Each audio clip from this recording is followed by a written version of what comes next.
تعيس، شعور، تعاسة، فرح، اضطراب سلوكي، اضطراب وجداني، عدم تحقيق توازن نفسي، عدم القدرة على التكيف.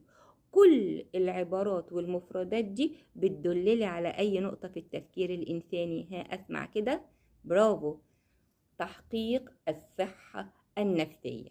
وقعد يقول لي مفيش إنسان تعيس، ده أنت أفكارك وقدرتك على التكيف مع المتغيرات والأحداث.